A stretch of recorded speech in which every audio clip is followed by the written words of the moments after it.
Assalamualaikum warahmatullahi wabarakatuh. Selamat berjumpa kembali teman-teman semuanya. Bersama saya Syamsul Umar, praktisi pertanian di channel Maraja Organik.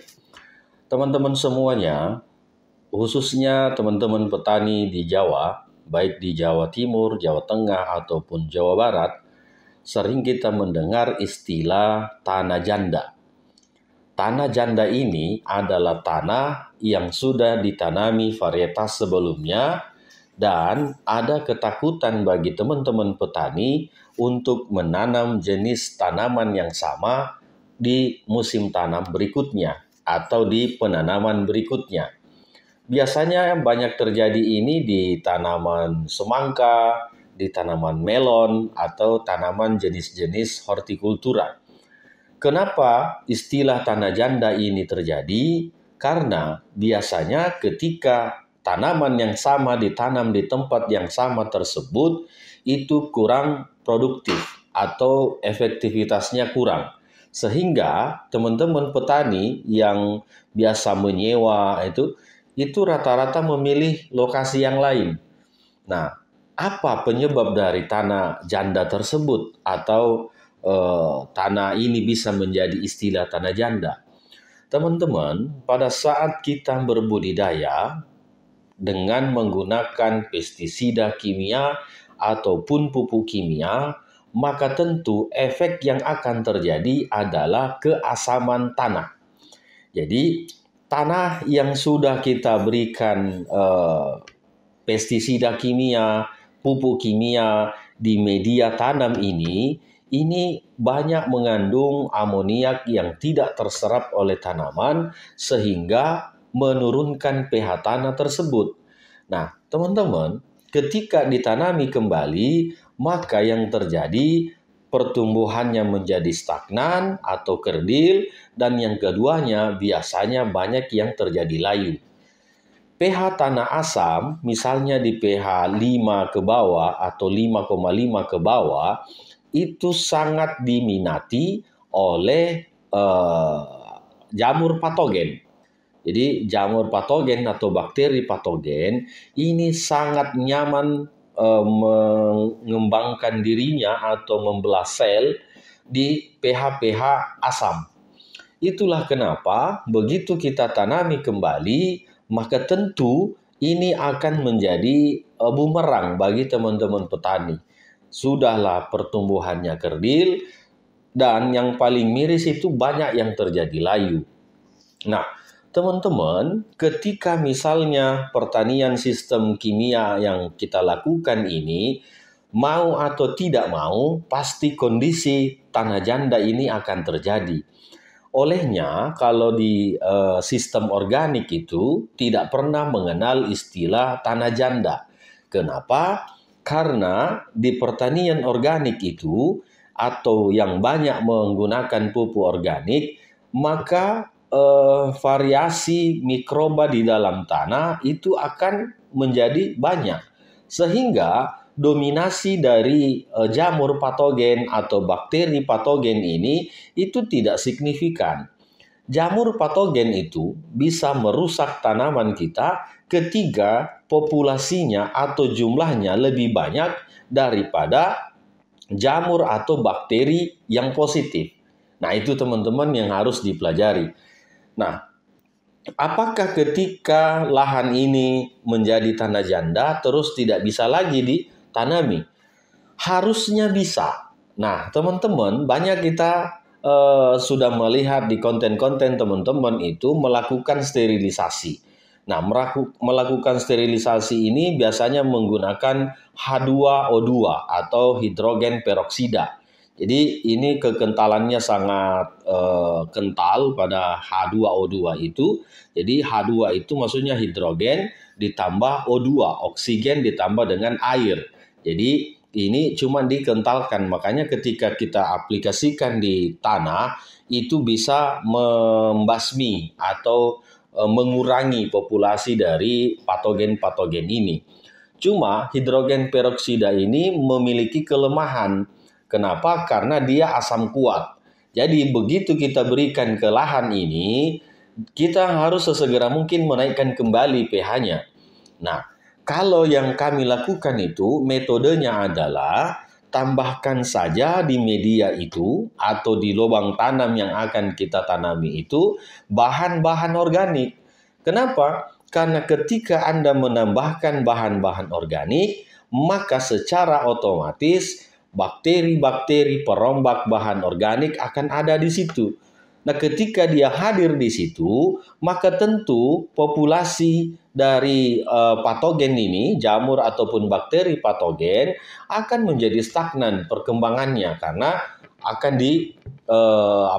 akan ada kompetitornya di situ. Nah, yang keduanya, kami selalu melakukan pengocoran garam krosok. Jadi kami tidak menggunakan kapur dolomit atau kapur pertanian untuk menaikkan pH. Kami lebih sering menggunakan garam krosok.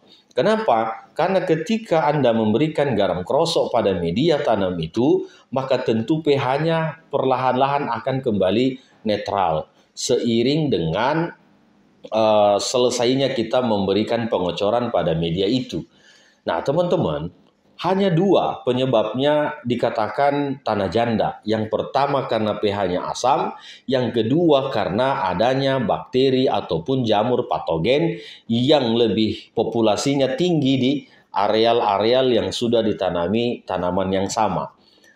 Lalu bagaimana? Apakah dengan metode pemberian garam krosok ataupun penambahan bahan organik ini akan mengantisipasi atau bisa menanggulangi kendala-kendala yang akan terjadi pada tanah janda itu?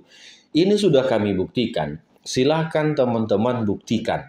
Kalau misalnya tanah janda ini sudah tidak layak untuk ditanami tanaman yang sama, coba teman-teman buktikan dengan memberikan pengocoran garam krosok ditambah dengan penambahan bahan organik, bisa berupa asam humat, bisa misalnya berupa kompos, bisa berupa pupuk-pupuk hayati misalnya. Silahkan dikocor di media-media itu. Saya yakin dan saya jamin pasti pH-nya akan naik dan kekayaan populasi mikroba dengan beberapa jenis ini akan hadir di tanah tersebut sehingga mengurangi populasi dari jamur ataupun bakteri patogen. Nah, teman-teman, kelembaban ini sangat menentukan bahwa berkembang biaknya patogen ataupun jamur dan bakteri positif ini. Karena ketika lahan tersebut panas, maka tentu bakteri ataupun jamur patogen ini dan sekaligus jamur atau bakteri positif ini dia akan mendormankan dirinya. Nah, oleh karenanya ketika misalnya lahan ini dilembabkan, maka jangan lupa berikan selalu unsur-unsur organik yang bisa menjadi makanan dari mikroba-mikroba yang ada di lahan kita tersebut.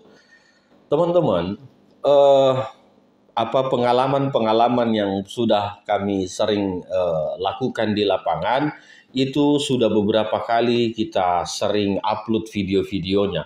Karena kenapa? Istilah tanah janda ini hanya dipopulerkan oleh petani-petani kimia. Petani-petani yang pestisidanya, yang pupuknya menggunakan bahan-bahan organik. Kami belum pernah melihat atau belum pernah mendengar petani-petani yang berbasis organik itu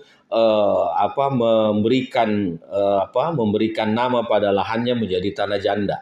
Nah, oleh karenanya semakin kita menggunakan pupuk kimia ataupun pestisida kimia, maka semakin besar peluangnya tanah tersebut menjadi tanah janda.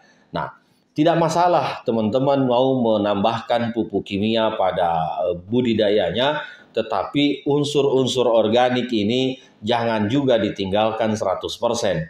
Karena kenapa? Keseimbangan ini penting di dalam tanah. Tanpa mikroorganisme, tanah itu tidak akan subur. Tanpa bahan-bahan organik, maka tukar kation di dalam tanah itu pasti akan rendah. Kapasitas tukar kation dalam tanah ini itu cirinya ketika banyak bahan mineral, banyak bahan organik di dalam tanah. Nah ini teman-teman, jadi penting untuk diperhatikan bahwa jangan sampai berbudidaya meninggalkan organik 100%. Karena ketika Anda mengurangi ataupun tidak menggunakan bahan-bahan organik 100%, percayalah bahwa tanah janda itu akan menjadi predikat pada tanah Anda. Kenapa? Karena pasti dia akan semakin keras tanahnya. Yang kedua, tidak bisa menyimpan air. Yang ketiga, didominasi oleh jamur dan bakteri patogen. Dan yang keempatnya, ini bisa menjadi tempat hama. Nah, itu jadi semakin kita berbudidaya secara kimia, maka semakin besar pula peluangnya tanaman kita akan diserang oleh hama-hama yang bisa merusak. Tetapi sebaliknya, kalau kita menambahkan bahan organik, tentu ketersediaan mikroba di dalam tanah akan semakin bervariasi. Tanah kita semakin subur, dengan cirinya bisa menyimpan air lebih lama. Yang ketiganya, kapasitas tukar kation di dalam tanah akan semakin meningkat, dan relatif tanaman imunitasnya tinggi, sehingga bisa mencegah serangan-serangan dari hama dan penyakit. Teman-teman sekalian, tanah janda ini bukan hanya terjadi di Sulawesi Selatan atau di Jawa. Ini hampir di seluruh negeri atau hampir di seluruh dunia itu kondisi terjadi. Oleh karenanya, banyak teman-teman misalnya kayak di Amerika saat ini itu menanam tanaman kacang-kacangan setelah mereka membudidaya satu jenis tanaman. Karena tujuannya apa? Begitu nanti kacang-kacangan ini mereka kultivator atau mereka ratakan, bahan-bahan organiknya akan menjadi makanan bagi bakteri-bakteri perombak bahan organik, bakteri pelarut fosfat, bakteri pelarut kalium, ataupun bakteri selulosa sekalipun. Sehingga kekayaan mikroorganisme di tanahnya itu semakin hari semakin banyak. Teman-teman, hindarilah bertani secara kimia 100%. Jika Anda belum bisa meninggalkan pertanian secara kimia, pupuk dan pestisida kimia, maka seminimal mungkin Anda tetap menambahkan bahan-bahan organik, agen-agen hayati atau pupuk cair yang basisnya adalah organik, agar kelangsungan mikroorganisme di dalam tanah, kapasitas tukar kation di dalam tanah semakin meningkat dan bisa kita jaga. Tanah ini akan kita wariskan kepada anak cucu kita, jadi jangan pernah merusak tanah pertanian kita dengan 100% bertani kimia. Terima kasih teman-teman, ulasan kita hari ini semoga bisa memberikan pencerahan agar apa? Agar tanah kita bisa kita jaga kesuburannya dan produktivitas ini bisa terus kita tingkatkan. Assalamualaikum warahmatullahi wabarakatuh.